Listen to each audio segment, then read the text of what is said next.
সম্মানিত দর্শক, আপনি যদি জানতে পারেন ভোটের ঠিক আগে আগে রাজধানী সহ দেশের বিভিন্ন দর্জির দোকানে সেনাবাহিনীর পোশাকের আদলে পোশাক তৈরি হচ্ছে, সেনা পোশাক নকল, তাহলে আপনার মাথায় প্রথম প্রশ্নটা কি আসবে? আবার ঠিক সেই সময়ে যদি শোনা যায় ঢাকা ক্যান্টনমেন্টে রেড অ্যালার্ট চলছে, তাহলে প্রশ্নটা আরো কি ভয়ঙ্কর হয় না? প্রশ্নটা কি এরকম হয় না যে এই যে নকল সেনা পোশাক, এটা কারা পরবে, কেন পরবে, আর ভোটের দিনই বা কি হতে যাচ্ছে? সুপ্রিয় দর্শক শ্রোতা, সবকিছু ঠিকঠাক চললে ভোটের আর মাত্র দিন তিনেক বাকি আছে। এই সময় হঠাৎ করে ঢাকা সেনানিবাসে রেড অ্যালার্ট কেন? সত্যি কি রেড অ্যালার্ট জারি করা হয়েছে? যদি হয়ে থাকে, কেন এই সিদ্ধান্ত নেওয়া হলো? সোশ্যাল মিডিয়ায় এটা নিয়ে চর্চা আছে। আইএসপিআর বা সেনাবাহিনীর তরফ থেকে এ বিষয়ে কিছুই পরিষ্কার করা হয়নি বলেই আমি জানি। তাই প্রশ্ন যে আসলে কি হচ্ছে ক্যান্টনমেন্টে? একটি সেনা সূত্র বলছে নির্বাচন ঘিরে সেনাবাহিনীর ভিতরে অস্বস্তি রয়েছে, বিশেষ করে মুক্তিযুদ্ধ বনাম জামাত ইস্যুতে মতভেদ এখন আর চাপা থাকছে না। আপনারাও জানেন আসলে এটা অনেক দিন ধরেই, এই যে বিষয়টি বললাম মুক্তিযুদ্ধ বনাম জামাত বা মানে পাকিস্তান ঘেঁষা সেনা কর্মকর্তা বা ওই মনোভাবের এইরকম দুটো বিষয় নিয়ে পরস্পর বিরোধী পরিস্থিতিটি আসলে ঘনীভূত হচ্ছে অনেকদিন ধরে। এই পরিস্থিতিতে সেনা প্রধান জেনারেল ওয়াকার সতর্ক অবস্থায় রয়েছেন বলে জানা গেছে। খুব স্বাভাবিক, নির্বাচন ঘিরে বাহিনীর ভাবমূর্তি প্রশ্নবিদ্ধ হলে এটির দায়ভার তো তাকেই নিতে হবে নাকি? এই কারণে হয়তো তিনি সতর্ক রয়েছেন, এতে দোষের হয়তো কিছুই নেই। এরই মধ্যে সোশ্যাল মিডিয়ায় ছড়িয়ে পড়েছে একটি ভিডিও। তাতে স্পষ্ট হয়ে উঠেছে, ভিডিও মানে ভিডিও ক্লিপ, এতে স্পষ্ট হয়েছে নির্বাচনের আগে সেনাবাহিনীর পোশাকের মতো ইউনিফর্ম বানানো হচ্ছে দর্জির দোকানে, এবং সেই পোশাক পরে কিছু তরুণ এখানে সেখানে মহড়াও দিচ্ছে। এরকম একটি ভিডিও ক্লিপ রয়েছে আমার সংগ্রহে। আমি সঙ্গত কারণেই এটি প্রকাশ করলাম না, তবে প্রয়োজন হলে এটি আমি ডেসক্রিপশন বক্সে বা কমেন্ট সেকশনে দিয়ে দেব। বেশ কয়েকদিন হলো আমি এই সংক্রান্ত যে ভিডিও ক্লিপটি দেখেছি, এটি নিয়ে ভাবছিলাম, অপেক্ষা করছিলাম সরকার বা সেনাবাহিনীর তরফে এ নিয়ে কিছু বলা হবে, এটি প্রত্যাশা করছিলাম। কিন্তু না, সরকারি ভাবে এই পোশাকগুলো কার জন্য, আদৌ সত্যি কিনা, হচ্ছে কিনা, কেন দর্জির দোকানে এভাবে তৈরি হচ্ছে, তার কোনো ব্যাখ্যা পাওয়া যায়নি, অন্তত আমি দেখিনি। কিন্তু অভিযোগের ভাষ্য তো ভয়াবহ। এই পোশাক পরে কোনো গোষ্ঠী নাকি ভোটের দিন ভয় দেখাতে পারে। আচ্ছা, কাকে ভয় দেখাবে? নিশ্চয় ভোটারদের। কোন ভোটারদের?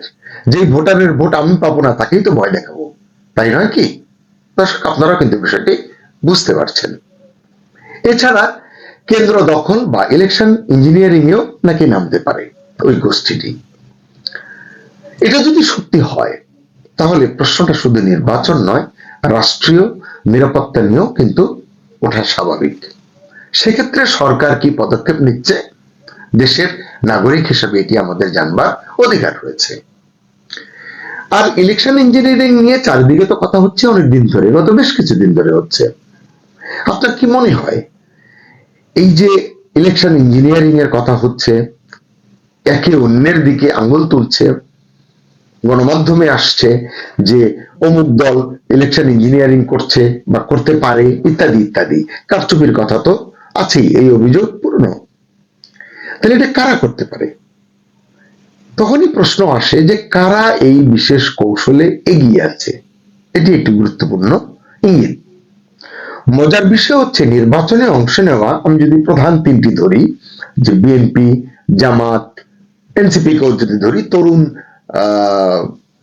নেতা হিসাবে এবং প্রধান উপদেষ্টা ইউনূসের অত্যন্ত পছন্দের দল হিসেবে এই দলের তরুণ নেতাদের প্রতি তার যে স্নেহ, এইসব বিবেচনা করি কিন্তু এই তিনটিকে আমি বিবেচনায় আনলাম আজকের আলোচনার জন্য।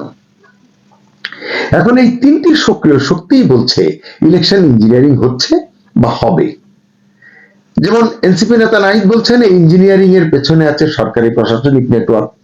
বিএনপির একাধিক নেতাও এই বিষয়ে কথা বলছেন। তোপ দেখাচ্ছেন, জামাতই আলোচনায় পিছিয়ে নেই, অর্থাৎ একে অন্যের ঘাড়ে বন্দুক তাক করে সমালোচনাটি করছেন। তবে রাজনীতির বিশ্লেষকরা বলছেন ইলেকশন ইঞ্জিনিয়ারিং প্রশ্নে জামাতের দিকেই নাকি অনেকে অভিযোগের আঙ্গুল তুলছেন। কারণ কি?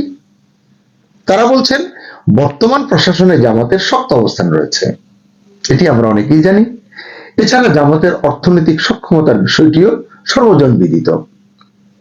তারা আসলে পরিকল্পিতভাবে কাজ করতে পারে, করছে ইতিমধ্যে। এখন পর্যন্ত যেটি দেখা গেছে, নির্বাচনকে ঘিরে অত্যন্ত কৌশলী পদক্ষেপে জামাতে ইসলামী এগিয়ে চলেছে, যে কারণে তারা নিজেদেরকে ক্ষমতার দাবিদার করে তুলতে পেরেছে। আন্তর্জাতিক মহলে নিজেদের গ্রহণযোগ্যতার বিষয়টি তারা মোটামুটি প্রতিষ্ঠিত করতে পেরেছে। কূটনৈতিক মহলে, বিশেষ করে যুক্তরাষ্ট্র মোড়ল যারা, বিশ্ব মোড়ল, তাদের কাছেও তাদের এক ধরনের গ্রহণযোগ্যতা তৈরি করেছে বলে একটি প্রচারণা কিন্তু স্টাবলিশড হয়েছে। এটি কতটা সত্যি ভেতরের ঘটনা কিন্তু আপনি আমি কেউ সেভাবে বলতে পারবো না, কিন্তু আওয়াজ, বয়ান এটি কিন্তু তৈরি হয়েছে। এছাড়া মাঠ প্রশাসনে উল্লেখযোগ্য সংখ্যক ডিসি, এসপি এরা যে জামাত ঘেঁষা বা জামাতের সদস্য বা জামাতের প্রতি তারা অনুরক্ত, এটা কিন্তু অনেকেই আমরা আলাপ আলোচনা করি। সত্য মিথ্যা হচ্ছে অন্য বিষয়। পাশাপাশি প্রশাসনে জামাত ঘেঁষা কর্মকর্তাদের উপস্থিতি, এটিও খুব আলোচনার বিষয়। এই সবাই মিলে এই যে ইলেকশন ইঞ্জিনিয়ারিং প্রশ্নে জামাতকে আসলে অভিযোগের কেন্দ্রে তুলে এনেছে বা অভিযোগের কেন্দ্রে রাখছে। সত্য মিথ্যার কথা তো হলো পরীক্ষা নিরীক্ষার শেষে বলা যাবে, তদন্ত শেষে বলা যাবে, কিন্তু আলোচনাটি এখন এরকমই। এমনকি আপনারা এটিও শুনেছেন বিভিন্ন, বিশেষ করে সোশ্যাল মিডিয়ায়, সেনা প্রধানের জামাত ঘনিষ্ঠতার কথাও অনেকে আলোচনায় টেনে আনেন। অন্যদিকে বিএনপি বলছে দল হিসেবে তারা ব্যাপক জনপ্রিয়, এই জনপ্রিয়তার জোয়ারেই বা জোরেই তারা আগামী নির্বাচন জিততে চলেছে, তাই ইলেকশন ইঞ্জিনিয়ারিং এ নামার তাদের কোনো প্রয়োজন নেই। এটা তো আসলে বাদ কা বাত, আসলে ভেতরের খবর তো আমরা কেউ জানি না। তবে এই আলোচনার মধ্যেও প্রধান উপদেষ্টা ইউনূস এবং সেনা প্রধান জেনারেল ওয়াকার, এই দুইজনের সমীকরণটাও কিন্তু একটু আলোচনা করা যেতে পারে বা আলোচনা করা দরকার। পর্যবেক্ষক মহল একটি কথা গুরুত্ব দিয়ে বলছেন, তা হলো প্রধান উপদেষ্টা ইউনূস বিএনপি বা জামাতের মধ্যে কোন দলকে ক্ষমতায় নিয়ে যেতে চান সেটা এই মুহূর্তে সবচেয়ে গুরুত্বপূর্ণ। মানে ভয়াবহ বিষয় নয় কি, নির্বাচনে ভোট কে কত পাবে তার ভিত্তিতে সরকারে যাওয়ার বিষয় আছে। কেন এটি মোহাম্মদ ইউনূসকে তাক করা হচ্ছে, তাকে কেন টার্গেটে আনা হচ্ছে? যাই হোক, এরপর আছে মার্কিন যুক্তরাষ্ট্রের ভূ রাজনৈতিক হিসাব নিকাশ, মানে বাংলাদেশকে নিয়ে। ইন্দো প্যাসিফিক অঞ্চলে মার্কিন যুক্তরাষ্ট্রের আধিপত্য রক্ষার যে সমীকরণ, সেটি আছে এখানে। এবং সর্বোপরি ভারতের সঙ্গে যুক্তরাষ্ট্রের সম্পর্কের যে নানান হিসাব রয়েছে, সেটি কেমন, সেটি কি দাবি করে, এসবের ভিত্তিতে আসলে বাংলাদেশের নির্বাচনটি প্রভাবিত হতে পারে, এটি রাজনৈতিক বিশেষজ্ঞরা অহরহ বলছেন। টেলিভিশন টক শোতে এই বিষয়গুলো নিয়ে আলোচনা হচ্ছে। এখন প্রশ্ন হচ্ছে যে এই যে যুক্তরাষ্ট্র বলুন, ভারত বলুন বা অন্য কোন চীন বলুন, রাশিয়া বলুন, তারা আসলে কি চাইছে, কোন শক্তিকে বাংলাদেশে তারা ক্ষমতায় আনতে চাইছে? আসলে তাদেরকে কিছু করবার আছে? কেন থাকবে? ভোট হবে বাংলাদেশে, দেশের জনগণ ভোটাধিকার প্রয়োগ করবে, তাদের প্রতিনিধি নির্বাচন করবে, কেন আমরা অন্যকে নিয়ে আলোচনা করছি? দুঃখজনক হলেও সত্য, এটি আসলে বাংলাদেশের এক ধরনের ট্রেডিশন। এটি যতই দুর্বলতা ভাবা হোক না কেন, অতীতেও হয়ে এসেছে এরকমটি।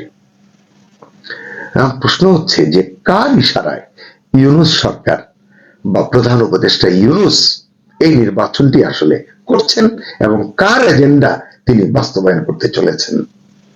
একটি সূত্র জানিয়েছে সেনানিবাসের অভ্যন্তরীণ যে অস্থিরতার কথা বললাম, যে রেড অ্যালার্টের কথা, এর মধ্যেও সেনা প্রধান জেনারেল ওয়াকার সহকর্মীদের নিয়ে, উচ্চপদস্থ কর্মকর্তাদের নিয়ে ঘন ঘন বৈঠক করছেন। এটি তিনি করতেই পারেন এবং এসব বৈঠকে তিনি একটি বার্তাই দিচ্ছেন, 12 তারিখের ভোট হবে অবাধ এবং সুষ্ঠু, এটি তিনি বলছেন। ভোটে কারচুপি রুখতে সেনাবাহিনীর সদস্যরা তৎপর থাকবেন, এটিও তিনি প্রতিশ্রুতি দিচ্ছেন। তবে এটি নিয়ে আসলে মন্তব্য করবার সময় এখনো আসেনি, কারণ বাস্তবতা সম্পর্কে আগাম মন্তব্য করা সমীচীন নয়। যেটি 4 দিন পরে 3 দিন পরে ঘটবে সেটি নিয়ে ভবিষ্যৎবাণী করা একটু জটিল। আপনারাও জানেন যে প্রধান উপদেষ্টা দীর্ঘদিন ধরে বলছেন নির্বাচনে সেনাবাহিনীকে বড় ভূমিকা পালন করতে হবে। প্রকাশ্যে সেনাপ্রধানও সেই লাইনেই হয়তো হাঁটছেন, কিন্তু ভেতরে ভেতরে এই দুজনের সম্পর্ক যে পুরো মসৃণ নয়, মানে সরকারের সঙ্গে সেনাবাহিনীর বা প্রধান উপদেষ্টার সঙ্গে সেনাপ্রধানের, তাও প্রায় ওপেন সিক্রেট।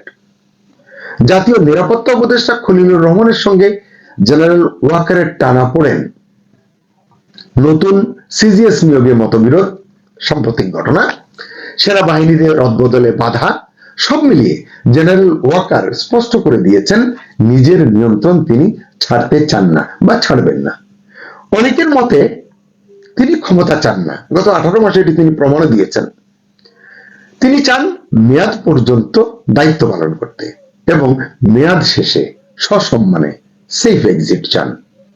এজন্য তিনি এমন সরকার চান, নতুন এমন সরকারকে তিনি চান যারা তাকে বিপদে ফেলবে না। তার অবসর জীবন বা দায়িত্বের বাকি সময়টুকুতে কোনো বিঘ্ন ঘটুক, এটা জেনারেল ওয়াকার চান না। এজন্যই নীরবে অথচ সুকৌশলে তিনি আওয়ামী লীগকে নির্বাচনী দৌড় এবং ক্ষমতার রেস থেকে দূরে রাখতে চান। একটি সূত্র বলেছে যে এই কলকাঠির নাড়ার পেছনে জেনারেল ওয়াকার গুরুত্বপূর্ণ ভূমিকা পালন করেছে এবং এখন পর্যন্ত সেভাবেই সবকিছু এগোচ্ছে বলে মনে করেন ওয়াকিবহাল মহল। এই এত সব আলোচনার মাঝেই বাংলাদেশ নৌবাহিনীর একটি ঘোষণা হতচকিত করেছে অনেককে। কি বলেছে তারা? নির্বাচনের সময় 7টি যুদ্ধ জাহাজ স্ট্যান্ড বাই থাকবে। মানে অনেকেই অবাক হয়েছেন, প্রশ্ন করছেন জাতীয় নির্বাচনে যুদ্ধ জাহাজ কেন স্ট্যান্ড বাই রাখতে হবে? তারা প্রশ্ন করছেন একই সঙ্গে এমন কিছু কি আছে যে বহির্দেশীয় কোনো হুমকি রয়েছে? যদি থাকে সেটা কি মিয়ানমার সীমান্ত দিয়ে কোনো হুমকি, নাকি বঙ্গোপসাগর হয়ে আসতে পারে এমন কোনো আশঙ্কা, এমন কোনো হুমকি? তারা এটাও বলছেন যে ভারতকে নিয়ে কোনো খারাপ কিছুর আশঙ্কা কি করছে সরকার বা নৌবাহিনী, সশস্ত্র বাহিনী? সত্যিই যদি এই বিষয়ে কিছু থাকে, দেশের মানুষকে সেটা জানানো হচ্ছে না কেন, এটিও একটি বড় প্রশ্ন। তবে এই যে এত প্রশ্নের মানে আসলে পরিষ্কার কোনো উত্তর কেউ দিচ্ছে না, এই কারণে জটিলতাগুলো বাড়ছে, গুজব গুঞ্জন সৃষ্টি হচ্ছে। তবে আমি বলতে পারি যে সব প্রশ্নের কেন্দ্রে একটি বিষয় কিন্তু আছে, 12 তারিখের ভোট কি সত্যি অবাধ এবং সুষ্ঠু হবে, নাকি দর্জির দোকানের তৈরি সেনা পোশাক, নকল সেনা পোশাক, প্রধান উপদেষ্টা এবং সেনা প্রধানের মধ্যকার মতদ্বৈততা যদি থেকে থাকে, যেটি শোনা যায়, এটি গুজব কিনা আমরা জানি না, ক্যান্টনমেন্টে রেড অ্যালার্ট সত্যি যদি রেড অ্যালার্ট জারি করা হয়ে থাকে, এবং যে অদৃশ্য ইলেকশন ইঞ্জিনিয়ারিং এর কথা এতক্ষণ বললাম, যেটি আলোচনা চলছে বিভিন্ন ডায়াসপোরাতে, এই সবকিছু মিলিয়ে কি অপেক্ষা করছে আগামী 12 ফেব্রুয়ারি? আমরা কি আসলে একটি সুষ্ঠু গ্রহণযোগ্য নির্বাচন পাবো 12 তারিখে, নাকি আমরা আবারও মুখোমুখি হব আরো একটি নিখুঁতভাবে ম্যানেজড নির্বাচনের, যেটি আসলে জাতির আকাঙ্ক্ষার পরিপন্থী? সুপ্রিয় দর্শক শ্রোতা, আপনি বলুন, দর্জির দোকানে তৈরি হওয়া নকল সেনা পোশাক কারা পরবে? ভোটের সঙ্গে এর কি সম্পর্ক এবং ভোটের দিন আসলে কি ঘটতে যাচ্ছে? আপনার মতামত জানান কমেন্টে। গতকাল থেকেই ডক্টর ইউনূসের বাসভবন যমুনার আশেপাশে উত্তপ্ত হয়ে আছে এবং ডক্টর ইউনূসের মাথায় কি ঘুরপাক খাচ্ছে, ডক্টর ইউনূস মাথায় কি নিয়ে বসে আছে, আমরা কেউ এখনো অবগত না। এবং গত 4-5 দিন আগে থেকেও আমরা বিভিন্ন ইউটিউবে এবং বিভিন্ন নিউজ মিডিয়ায় দেখতে পেয়েছি ডক্টর ইউনূসের সাথে নাকি ওয়াকারুজ্জামানেরও সম্পর্ক ফাটল ধরেছে, উত্তেজনা চলছে এই দুজনের মধ্যে। ব্যাপারটা কতটুকু সত্য এবং সেনাবাহিনীর প্রধান ওয়াকারুজ্জামান এবং ডক্টর ইউনূসের মধ্যে কি চলছিল এবং গতকালকে এই উত্তপ্ত পরিস্থিতি কতদিন থাকতে পারে এবং ডক্টর ইউনূসের মাথায় কি চলতে পারে, এই সকল বিষয় নিয়ে এই ভিডিওতে আলোচনা করব। আশা করছি আপনারা শেষ পর্যন্ত ভিডিওটি দেখবেন, সকল বিষয় ক্লিয়ার হয়ে যাবেন। প্রথমত, ডক্টর ইউনূসের সাথে ওয়াকারুজ্জামানের তেমন কোনো খারাপ সম্পর্ক হয়নি আহামরি। কোন বিষয় নিয়ে তাদের মতবিরোধ তৈরি হয়েছিল? সেনাবাহিনীর মধ্যে, আর্মি হেডকোয়ার্টারের মধ্যে দ্বিতীয় একটি সর্বোচ্চ পদ আছে, সিজিএস পদ, চিফ অফ জেনারেল স্টাফ। এই পদটা খুবই গুরুত্বপূর্ণ।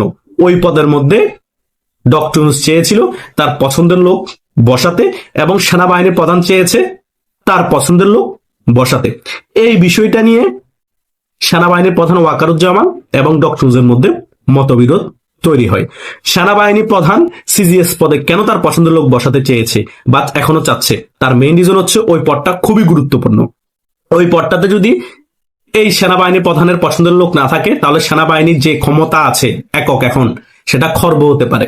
সে কারণে ডক্টর ইউনূস টেকনিক্যালি ভাবে সেই পদটাতে তার পছন্দের লোক বসিয়ে, যাতে সেনাবাহিনী প্রধান ওয়াকারুজ্জামানের ক্ষমতা একটু কমাতে পারে, তার যে সকল ডিসিশন আছে ডক্টর ইউনূস সেগুলো যাতে এককভাবে নিতে পারে, সে কারণে ডক্টর ইউনূস চেয়েছিল সিজিএস পদে তার পছন্দের লোক বসাতে।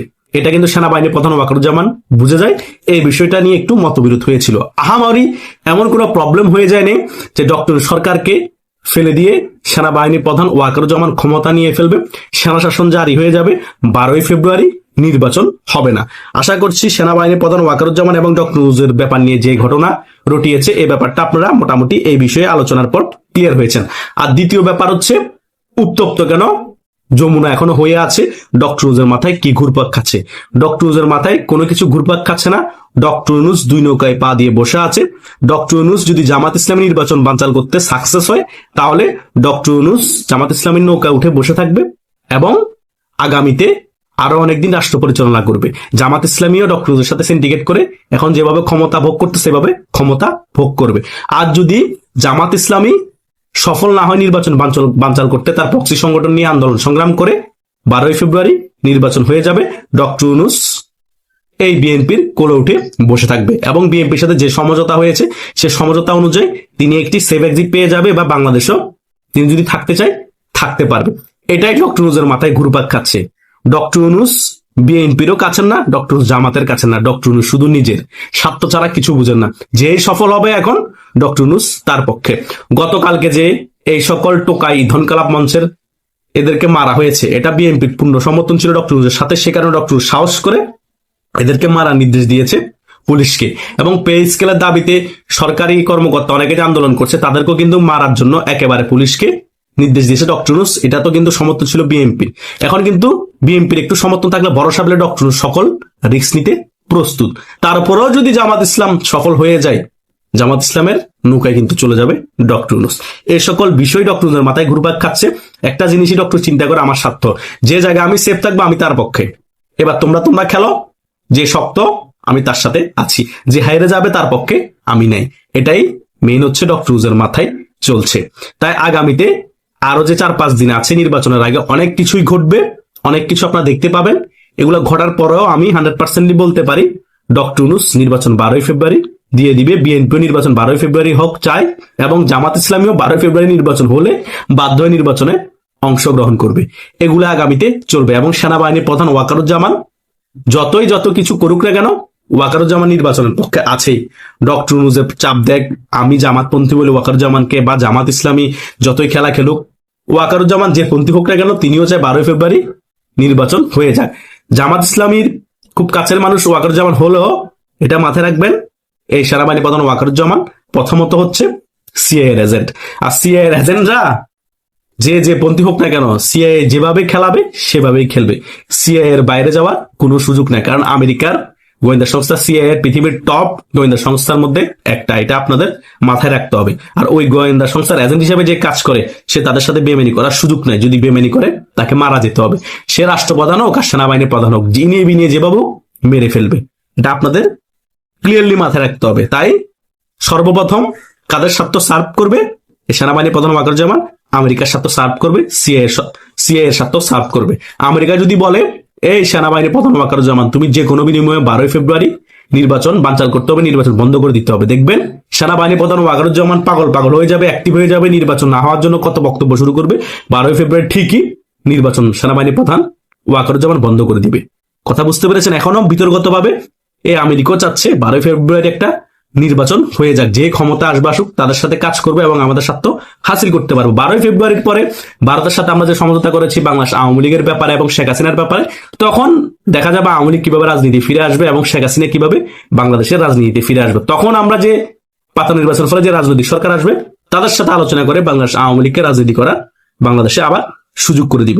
এটা হচ্ছে আমেরিকার প্ল্যান। সে কারণে সেনাবাহিনীর প্রধান ওয়াকারুজ্জামান যতই জামাত গেসাও, সেও চাচ্ছে 12 ফেব্রুয়ারি নির্বাচন হয়ে যাক। সম্পূর্ণরূপে জামাতকে এই আন্দোলনগুলোতে যেগুলো প্রক্সি ভাবে করাচ্ছে জামাত নির্বাচন বাঞ্চানোর জন্য সম্পূর্ণভাবে সমর্থন কিন্তু দিচ্ছে না। গতকালকেও দেখিয়েন সেনাবাহিনী কোথাও ছিল না, তারা একেবারে জামাতের বিপক্ষ যাচ্ছে না, একেবারে পক্ষ যাচ্ছে না, নির্চল হিসেবে আছে। পুলিশকে দিয়েই কিন্তু গতকালকে ডক্টর ইউনূস সকল পেদানি কেলানি দেওয়াইছে। বুঝতে পারছেন? আমি আশা করছি যে 3টা বিষয় আপনাদের যে কনফিউশন ছিল আমি এই আলোচনার মধ্যে মোটামুটি ক্লিয়ার করতে পেরেছি, যে ওয়াকারুজ্জামান এবং ডক্টর ইউনূসের মধ্যে কি ব্যাপার নিয়ে দ্বন্দ্ব ছিল, কি পর্যায়ে ওই দ্বন্দ্বটা গিয়েছিল, এবং এই যে যমুনার মধ্যে উত্তপ্ত অবস্থা, ডক্টর ইউনূসের মাথায় কি ঘুরপাক খাচ্ছে এবং ডক্টর ইউনূস কি করতে চাচ্ছে, এবং 12 ফেব্রুয়ারি নির্বাচন নিয়ে সেনাবাহিনীর প্রধান ডক্টর ইউনূস, বিএনপি এবং জামাতের মধ্যে কি তালগোল অবস্থা চলছে, সে বিষয়টা মোটামুটি ক্লিয়ার হয়ে গিয়েছেন। তারপরও যদি আরো কোনো মনে প্রশ্ন থাকে, আমার হোয়াটসঅ্যাপ তো খোলা আছে এবং ফেসবুকের মেসেঞ্জার তো আছে, সেখানে আমাকে প্রশ্ন করতে পারেন। সেখানে আপনাদের সাথে আমি খোলামেলা আলোচনা করব, সেখানে অনেক উত্তর পেয়ে যাবেন। আশা করছি আর কোনো আপনাদের মনে কনফিউশন থাকার কথা না এই আলোচনার পরে। তাই সকলে ভালো থাকবেন। আর যারা আমার ভিডিও রেগুলার দেখেন তাদেরকে অনেক অনেক ভালোবাসা। আমি অসুস্থ থাকার পরও কিছু গুরুত্বপূর্ণ আলোচনা নিয়ে আজকে আপনাদের সাথে কথা বলতে আমি এসেছি, ভিডিও করেছি শুধু আপনাদের জন্য। আর আপনারা অর্ধেক ভিডিও দেখে স্কিপ করে চলে যাবেন না, অনেক আলোচনা মিস করবেন। তখন আপনারা মনে করবেন কোনটা সত্য কোনটা মিথ্যা বুঝতে পারবেন না। সে কারণে সবসময় চেষ্টা করবেন সম্পূর্ণ ভিডিও দেখার জন্য। যেমন সম্পূর্ণ ভিডিও দেখলে একেবারে পুঙ্খানুপুঙ্খানু সকল পয়েন্টে আমরা আলোচনা করি, সকল বিষয় আপনাদেরকে বোঝাতে সক্ষম হই, তখন আপনারা সকল বিষয় ক্লিয়ার হবেন। তাই যখনই ভিডিও দেখতে বসবেন সম্পূর্ণ ভিডিও দেখবেন, আর না দেখতে বসলে দেখবেন না, সেটা ভিন্ন বিষয়। আশা করছি সকল বিষয় এই ভিডিওর মধ্যে আমি আপনাদেরকে বোঝাতে সক্ষম হয়েছি, যেগুলো আপনাদের মনে কনফিউশন ছিল। ধন্যবাদ সকলকে।